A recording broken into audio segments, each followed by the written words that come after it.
चौथा चैप्टर है व्यावसायिक लेन देनों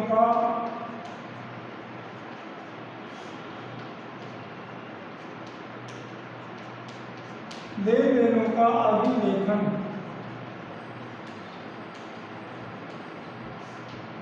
यानी व्यावसायिक जो लेन देन होते हैं उनका अभिलेखन। मैंने सबसे पहले बताए थे आपको जनरल प्रविष्टि। जनरल प्रविष्टि में सभी प्रकार के लेखे किए जाते हैं, यानी सभी, चाहे वो नगद हो, उधार हो, संपत्ति खरीदो, या अन्य व्यय करो, दायित्वों का भुगतान करो, सभी का एक साथ एक ही स्थान पर एक ही पुस्तक में लेखा किया जाता है, वो होती है जनरल। लेकिन व्यवसाय का जैसे जैसे आकार बढ़ता है, ग्राहकों की संख्या अधिक होती है, तो अपन को उसका वर्गीकरण करना पड़ता है और पुस्तकों का वर्गीकरण किया जाता है। उन वर्गीकरण को बोलते हैं अपन सहायक पुस्तकें या सहायक भैया। ये सहायक भैया 8 प्रकार की होती है। यानी जनरल एंट्री जो की है वो अब नहीं होगी, या तो हम जनरल एंट्री कर लेंगे। जनरल एंट्री तब करते हैं जब हमारे ग्राहकों की संख्या कम हो, लेन देनों की संख्या कम हो, व्यवसाय में ग्राहक कम आते जाते हो, छोटा व्यवसाय हो। लेकिन जैसे जैसे व्यवसाय में वृद्धि होती है तो उनको सहायक पुस्तकें जो रखना है वो अनिवार्य हो जाता है। और ये 8 प्रकार की होती है। सबसे पहले होती है रोकड़ बही, इसको अपन बोलते हैं कैश बुक। दूसरी होती है क्रय बही, इसको बोलते हैं परचेज बुक।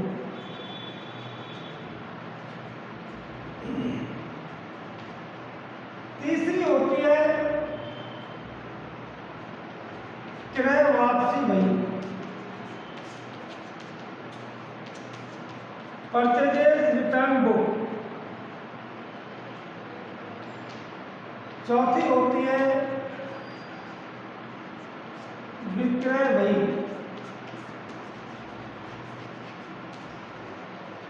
Sales book. और 5वीं होती है ट्रैक बिल बही, यानी बिल्स रिसीवेबल बुक। छठी होती है देय विपत्र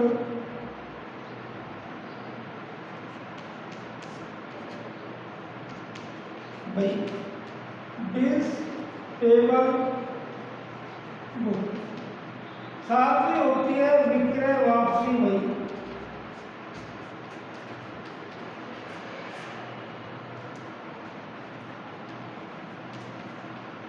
सेल्स रिटर्न बुक। और 8वीं होती है मुख्य जनरल,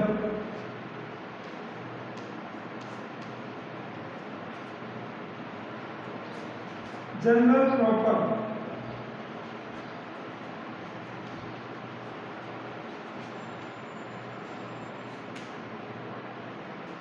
इनको एक एक को अपन विस्तार से पढ़ेंगे। इनमें से 2-3 हैं जिनके लिए तो अलग ही चैप्टर है, जैसे रोकड़ बही है, इसका अलग चैप्टर है। देय विपत्र और बिल्स विपत्र है, इसका अलग चैप्टर है। यानी ये 3 अलग है, 5 इस चैप्टर में पढ़ेंगे। तो सबसे पहले पढ़ेंगे अपन रोकड़ बही।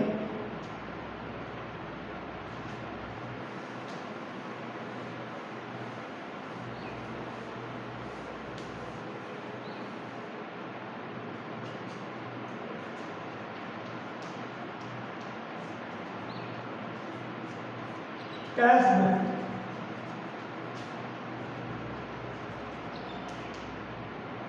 रोकड़ बही में सभी नगद लेन देनों का लेखा किया जाता है। नगद प्राप्ति, और नगद भुगतान, नगद प्राप्त हो, नगद आयगत हो या पूंजीगत हो,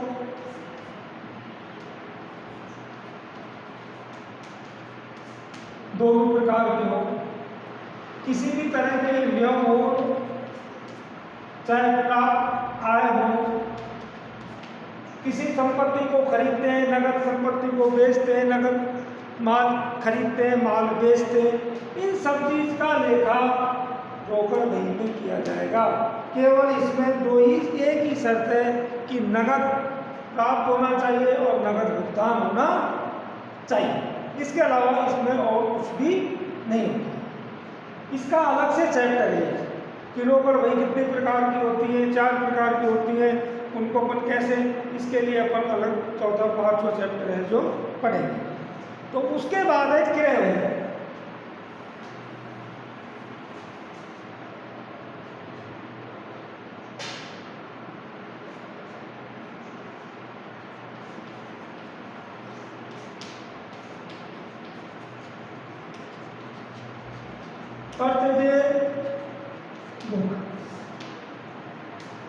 परचेज बुक में केवल 2 चीजें होनी चाहिए। पहली शर्त है उधार खरीद,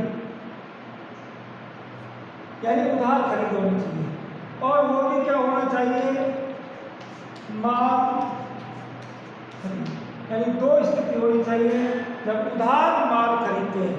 इसका मतलब है उधार माल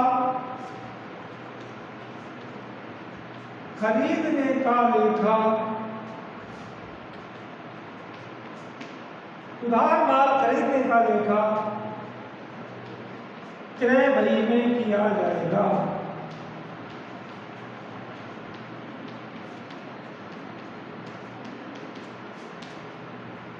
यानी जितना भी उधार माल खरीदा है, दोनों शर्त होनी चाहिए, उधार भी हो और माल भी हो। यदि हम अन्य वस्तु खरीदते हैं उधार तो उसका लेखा नहीं होगा, केवल उधार होना चाहिए और माल होना चाहिए। ये दोनों परिस्थिति हैं तो ही हम क्रय बही में लेखा करेंगे। क्रय बही एक से अधिक भी बनाई जा सकती है। जैसे इसका वर्गीकरण करेंगे कि व्यवसाय में और बहुत सारे ज़्यादा ग्राहक हो जाते हैं तो हम इसको वर्णमाला के अनुसार इसको डिवाइड कर सकते हैं। भाई जैसे मान लो 2 बनानी है तो सब ए से एम तक, जिनके नाम ए से एम तक है उनकी एक क्रय बही होगी, जिनका नाम एन से और जेड तक है उनकी दूसरी क्रय बही होगी। तो दोनों को एक भी बनाए जा सकते हैं।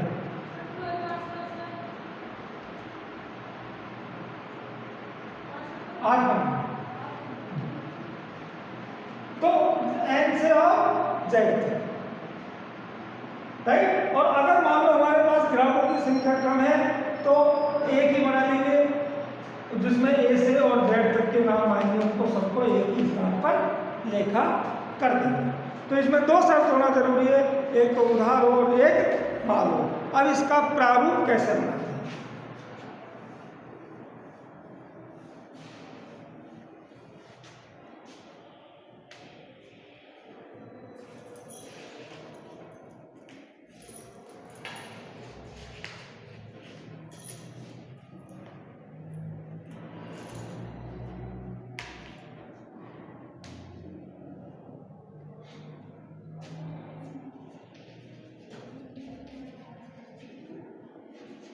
परचेज बुक, जिसका नाम जिसकी बनाते हैं उसका नाम आ जाता है।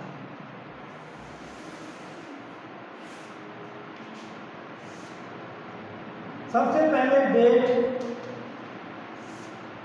उसके बाद पर्टिकुलर्स,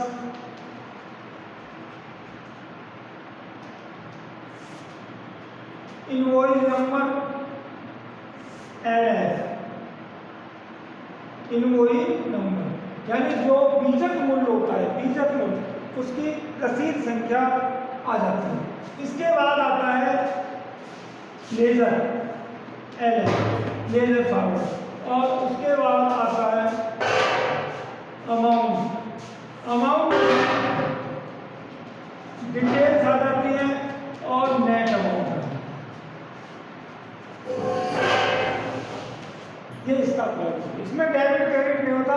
एक चीज है कि परचेजेज बुक होती है जो हमेशा क्या होती है, डेबिट होती है, टीआर होती है। इसका एक क्वेश्चन बता देते हैं।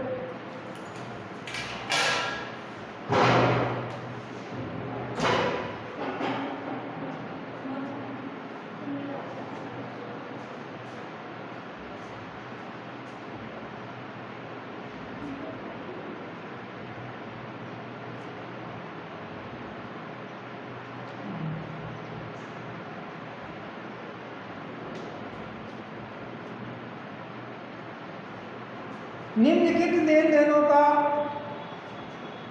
क्रय बही में बनाइए, यानी क्रय बही बनाइए। तो पहला है 2019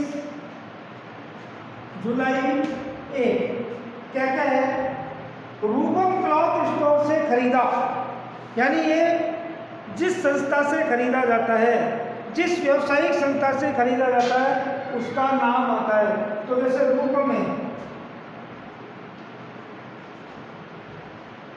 रूपम क्लॉथ स्टोर्स, क्या क्या खरीदा है, 100 मीटर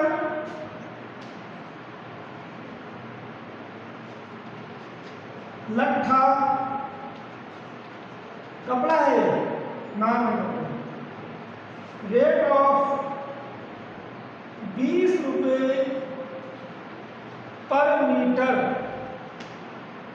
यानी अपन ने 100 मीटर कपड़ा खरीदा है और 20 मीटर रुपये प्रति मीटर के हिसाब से कितने का हो गया, 2000।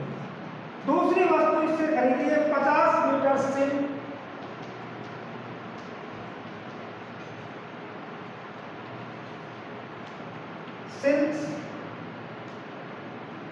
रेट ऑफ 200 रुपये पर मीटर, यानी 50 मीटर से खरीदिए 200 तो 5 दूनी 10,000। इसमें लिख रखा है 50 मीटर से 200 रुपये, बीजक संख्या 320, तो ये जो है उस पर लिख देंगे 320, नंबर है ये, इसको कोई महत्व नहीं है। आगे लिख रखा है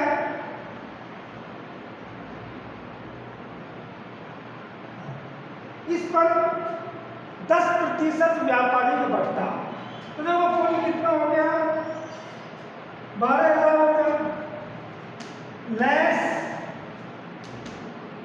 ट्रेड डिस्काउंट,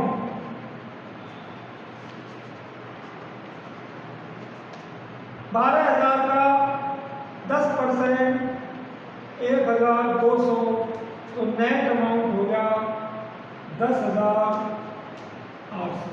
ये किसका होगा, रूपम क्लॉथ स्टोर का, यानी रूपम क्लॉथ स्टोर से अपन ने 10,800 का माल खरीदा। ये इसका लाइन कैसे बना। दूसरा है ओम वस्त्र भंडार से जुलाई 12, ओम वस्त्र भंडार एंड कंपनी, इसके नीचे लाइन। अब इससे क्या क्या खरीदा है, 20 बेड शीट,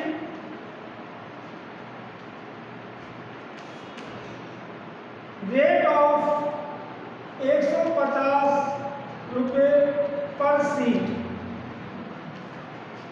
यानी 150 रुपये की एक सीट 20 खरीदी तो 5 3,000 की होगी।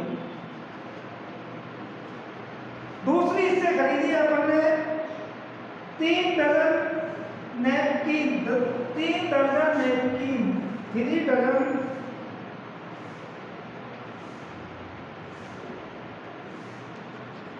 नैपकिन, रेट ऑफ 20 पर नैपकिन, यानी एक 20 रुपए की है, अपन ने कितनी खरीदी है? 3 दर्जन। तो देखो 3 दर्जन का मतलब हो गया 36 और एक कितने की है? 20,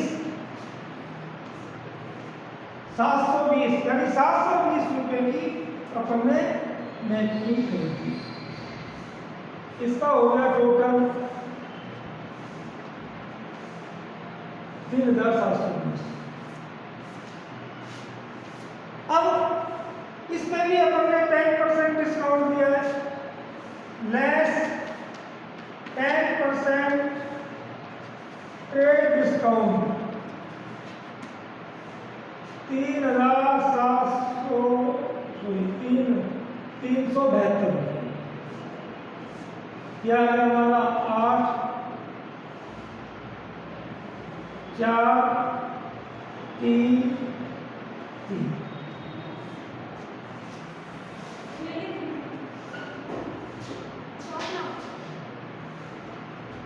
इनका टोटल कर दो 8, 4, 1, 14,148 रुपये। इसको बोलते हैं परचेज अकाउंट दिया। परचेज हमेशा डेबिट होता है, लेकिन अपन ने कुल 14,148 रुपये का माल उधार खरीदा। ये परचेजेस बुक। दूसरी है विक्रय बही।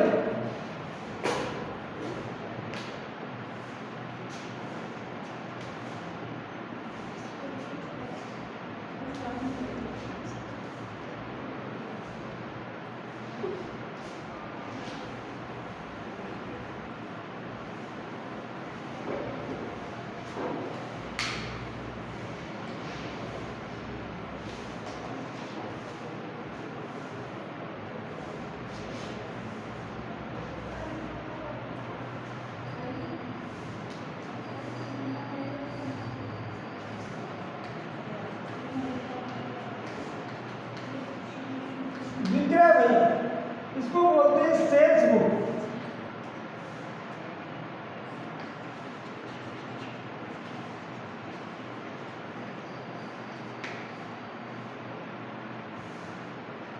उधार बेचे गए माल का लेखा। इसमें भी 2 शर्त होती है, उधार हो और बेचा गया हो। अगर नगद बेचोगे तो विक्रय बही में लेखा नहीं होगा। नगद बेचने का लेखा कैश बुक में किया जाता है। इसलिए विक्रय बही में केवल उधार जो माल बेचा जाता है उसी का लेखा किया जाएगा। इसमें केवल ये 2 शर्त है, उधार हो और क्या हो? बेचा जाता हो। माल हो, उधार माल जरूरी है इसमें।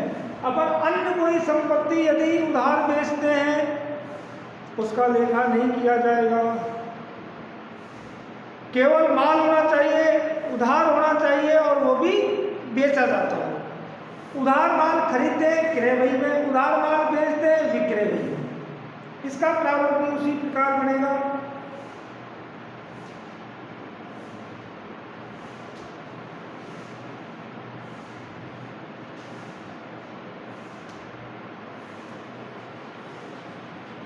Sales book of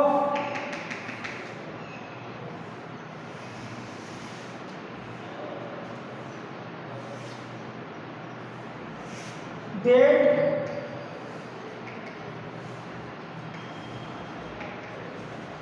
particulars invoice LF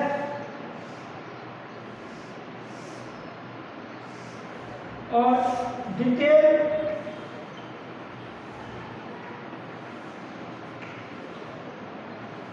और नेट अमाउंट। डिटेल इसलिए कि अपन एक व्यक्ति से, एक संस्था से 2 या 3 तरह के माल खरीदते हैं तो उनको डिटेल में लिखेंगे। अगर डिस्काउंट काटना है वो भी डिटेल में लिखेंगे। उसके केवल शुद्ध जो विक्रय होगा, शुद्ध जो माल होगा, उसका लेखा इसमें किया जाएगा, यानी नेट अमाउंट लिखा जाएगा।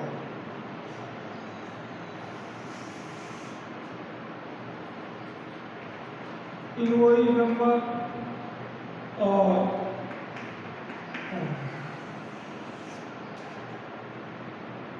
इसका भी एक क्वेश्चन बता देते हैं।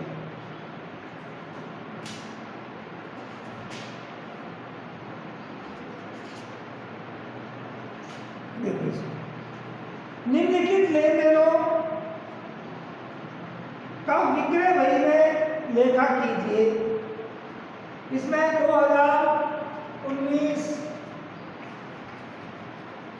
अप्रैल 5 बालकिशन एंड सन्स को माल बेचा है, माल बेचा है, और बालकिशन को बेचा, इसका मतलब उधार बेचा है। गेहूं 100 बोरी दर 1800 रुपये प्रति बोरी, यानी एक बोरी 1800 रुपये की बेची है, कुल 100 बोरी बेची है। उस पर व्यापारिक छूट 10% और बीजक संख्या 130। बस केवल अपन को इतना सा लिखना है इसमें, बालकिशन जिसको बेचेंगे उसका नाम बालकिशन एंड सन्स, इसके नीचे एक लाइन। अब क्या क्या बेचा उसको? 100 बैग या 100 बैग्स ऑफ व्हीट, व्हीट माने गेहूं, रेट ऑफ RS 1800 रुपये पर बैग। तो कितने के हो गए? 1,80,000 रुपये के। ये किस में आएगा? डिटेल में आएगा। इसके अलावा बालकिशन को और कुछ नहीं बेचा तो इसमें लेस 10% ट्रेड डिस्काउंट। देखो ये नगद पट्टा नहीं है, ये व्यापारिक पट्टा है। नगद पट्टा होता तो अपन सेल्स बुक में एंट्री भी करते, नगद पट्टा होता तो सेल्स बुक में एंट्री नहीं होती, उसकी कहाँ होती? कैश बुक में होती। इसका हो गया 18,000, 1,62,000, 1,62,000। ये बालकिशन को बेचा है। इसके बाद एक लाइन खरीदी। दूसरा है फोकलिया ट्रेडर्स को माल बेचा। फोकलिया PHOPLIA फोकलिया एंड ट्रेडर्स।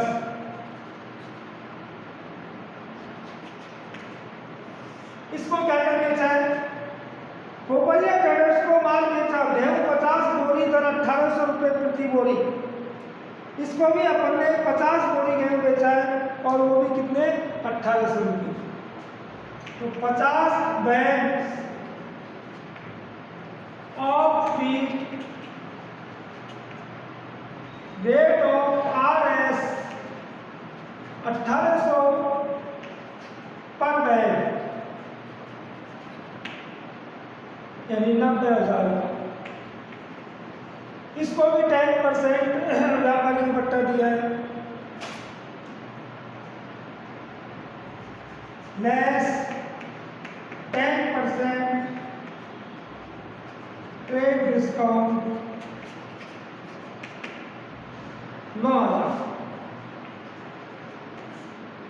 81।